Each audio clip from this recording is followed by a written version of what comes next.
Hello, good morning. Welcome back sa channel and medyo matagal tayo hindi nakagawa ng long form content. I'm back and today, ipapakita ko ay yung full back workout ko. Back and bicep bali siya. Ito talaga yung program na ginagawa ko as a natural bodybuilder. So from start to finish, ito mismo yung program na ina-execute ko. So ipapakita ko yung mga routine ko from first workout hanggang dun sa last workout. So, stay with me hanggang sa dulo ng video. And hopefully may mapulot kayo or hopefully may matutunan kayo na pwede nyong i-apply sa current program. So, let's go! Okay, so ang una kong routine pag back day is yung cable pull over. Ito na yung pinaka warm up ko para ma-warm up natin yung lats natin. Usually ginagawa ko to 3 sets lang, isang 12 to 15 reps. Yung sunod na dalawang set will be 8 to 12 reps. Meron akong 1.5 minutes rest period in between sets. Okay.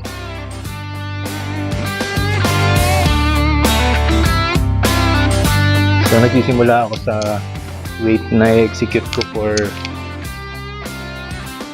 12 to 15 reps. So kung nakikita nyo, fix, hindi na de-bend. May konting bend lang yung arm ko. And hinihila ko siya sa bandang hips. So mararamdaman nyo yung lats.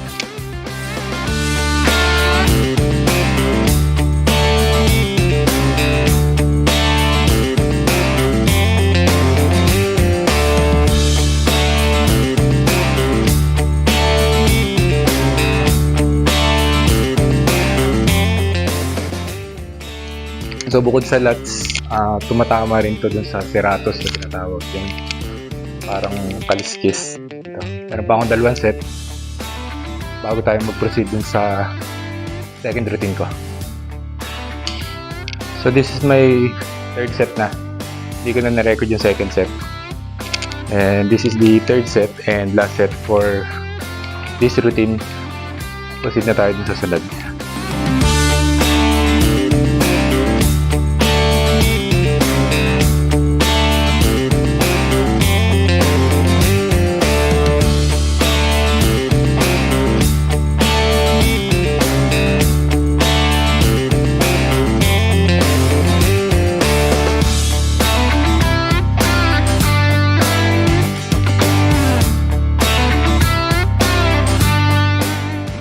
Ramdam ko sa lats. So yung rest between sets is 1.5 minutes. So next workout natin yung lat pull down.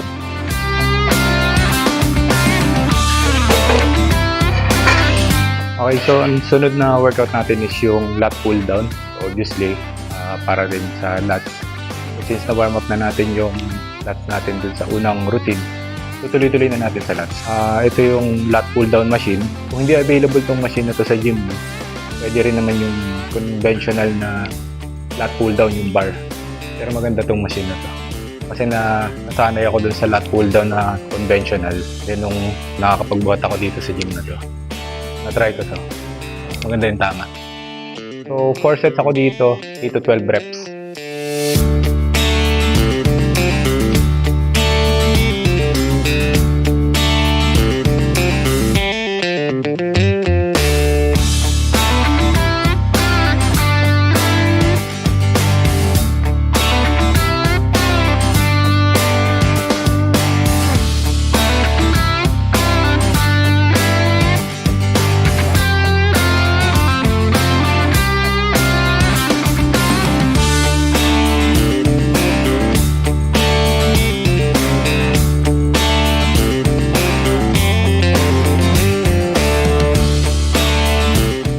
So lumampas muna yung unang set ko, more than 12 reps. So magdadagdag na ako ng plate para sa working set ko na. Maghanap ako ng plates. Kalat-kalat eh.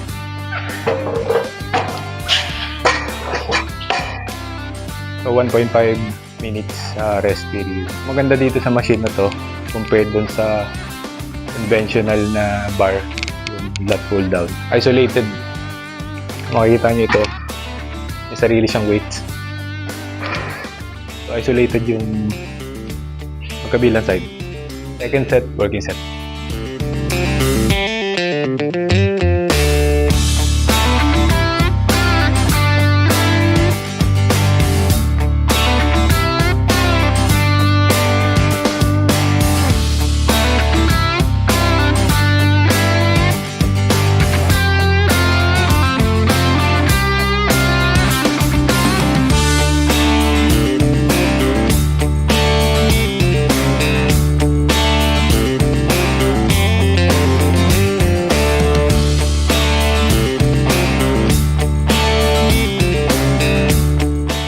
Every set ko, ginagawa ko close to failure or hanggang failure. Kaya kung kita nyo, ng dulo, medyo hirap na ako. The weight is dropped. Kaya pag back day, gumagamit ako nito. Para yung workout ko, nakapokus lang dun sa mismong back. Kasi pag wala nito, masyado na-engage yung bicep saka yung forearm. So maganda rin naman yun. Pero mas prepared ko na napopokus ko yung workout kung saan ko pinapatama. Nagdag pa ako ng weights. Nagdagdag pa ako basta 8 to 12 naman eh.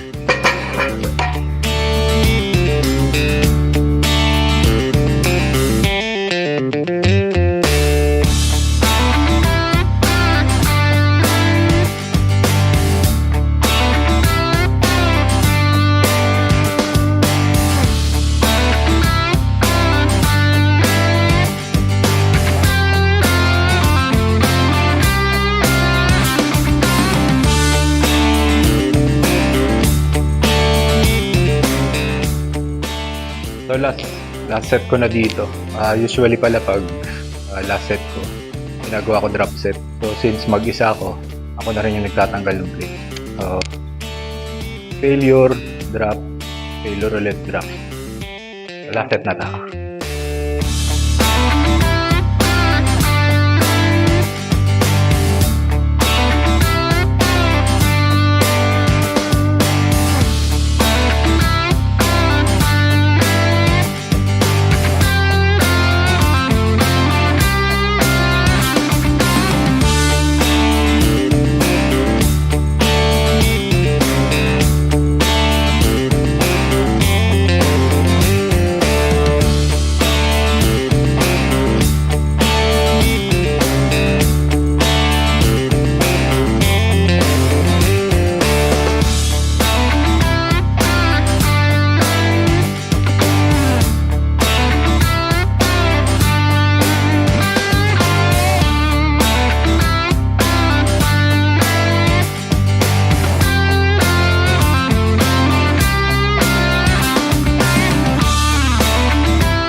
So yun lang para sa second routine na lat pull down.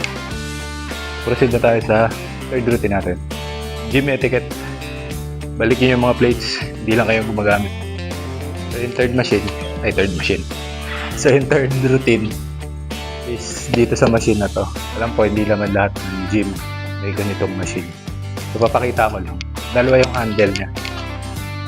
So ito, pag ina-execute ko to, i-engage ko yung lats. So, para siyang equivalent ng cable row na D-handle. So, yun yung equivalent niya. So, ina-engage ko yung lats. Hindi ko pine-flare out yung kamay ko, yung braso ko, para tumama sa lats. So, yung isa naman, yung handle na to, para sa upper back naman. Dito, pag ito na, medyo naka-flare out na yung arm ko para tumama sa upper back. So, yun na natin. Pakita ko lang. Ayan. Mas makita niyo ng ayos. So, ito. Handle. Para dun sa lats. So, since ang naging una nating workout is para sa lats, unahin na rin natin yung lats. 4 sets pa rin ako dito. 8 to 12 reps. Okay. Na-adjust to. Na-adjust. So, again, ang equivalent ito is kung wala yung machine. Kung walang ganito sa gym na pinagbubuhatan yung equivalent nito is yung cable row, yung D-handle.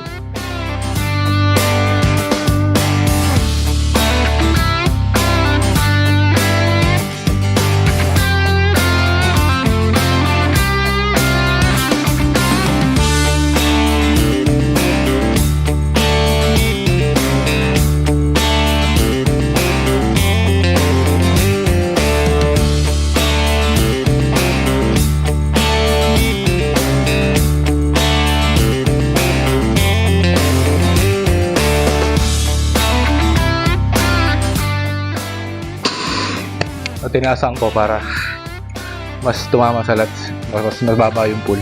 So yung next workout natin, itong handle na to.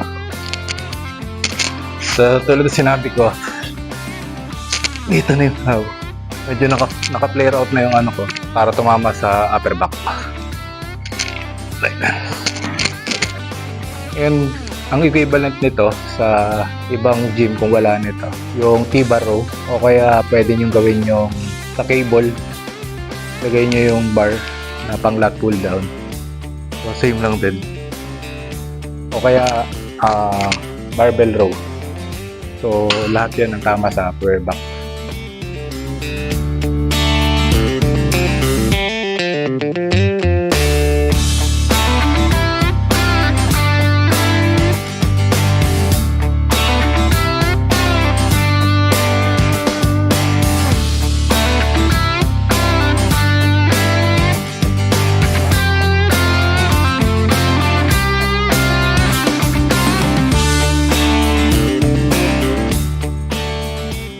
Ayan.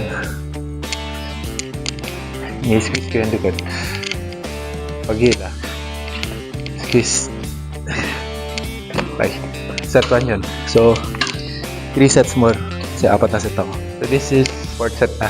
Hindi ko na inidyohan yung second and third. So, after this, proceed na dun sa sunod na workout. So, this 4th set.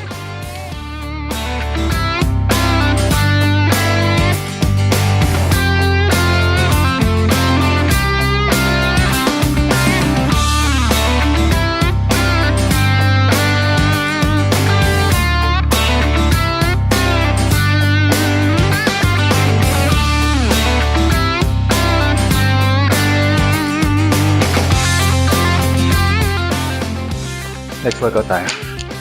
Next workout is yung lat pull down pero D-bar. D-bar pala, sorry. Okay. So yung next workout, lat pull down, D-bar. D-bar handle. So bakit dito ko ginagawa? Kasi dun sa lat pull down machine, maiksi yung range of motion ko. So parang hanggang dito lang. Hindi ko siya na-stretch. Kaya dito na lang. Reset.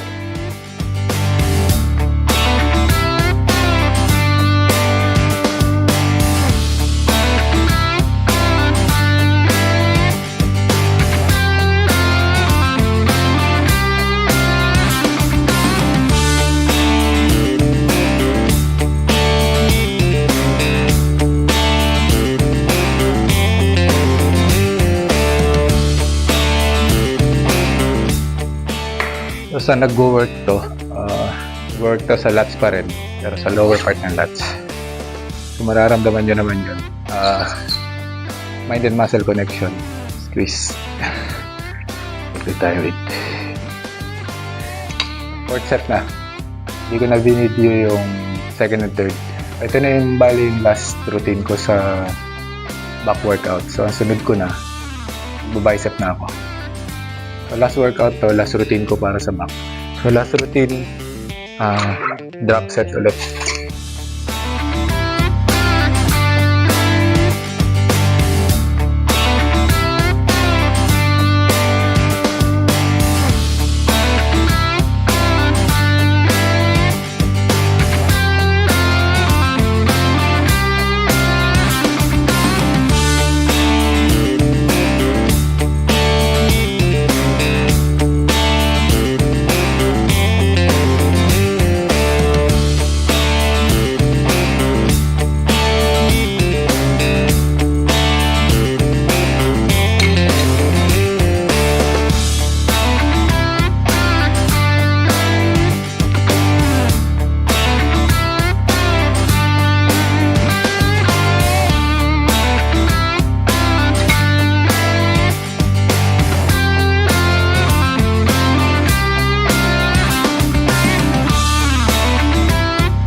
So yun lang for back workout.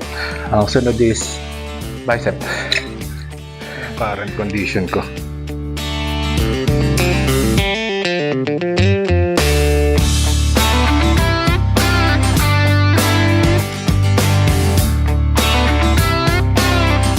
So para sa bicep, Dumbbell yung gagamitin ko. Ay, barbell, sorry. so either barbell o dumbbell naman. As long as napapump yung bicep. Pero ina-alternate ko yun, minsan barbell, minsan dumbbell.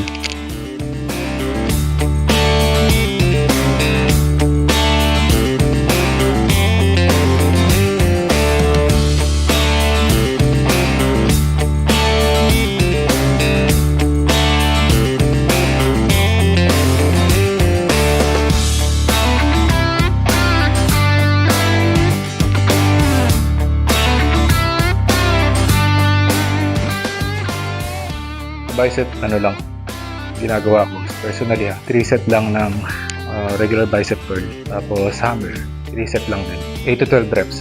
So yun yung workout ko for bicep lang. After nun, tapusin lang natin. So yun yung unang workout for bicep. Meron pa ako 2 set nun. Ang sunod yung hammer curl. Sa hammer curl, dito kasi walang kapares tong 15.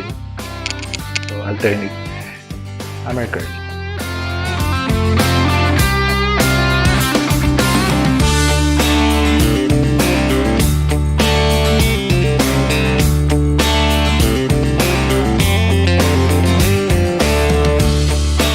Side another.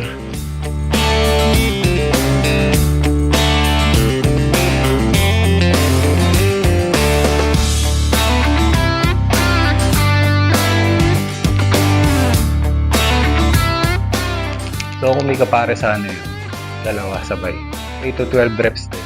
So to wrap up, bicep curl 3 sets, 8 to 12 reps. Whether it's barbell, fix yung weight. Pwede rin naman dumbbell para isolated. Kung saan nyo mas nararamdaman yung pump. So ako, sinasalit-salitan ko. Then after nun, hammer curl. So yun lang yung workout ko for bicep. So yun lang for the day's video. Sana may natulog kayo na workout routine na pwede nyo incorporate sa current program nyo. Try nyo rin. So baka maramdaman nyo yung pump. Sa akin, nararamdaman ko yung pump kaya stick ako sa ganitong program. That's all for today's video. And thank you for watching. And until next video. Bye.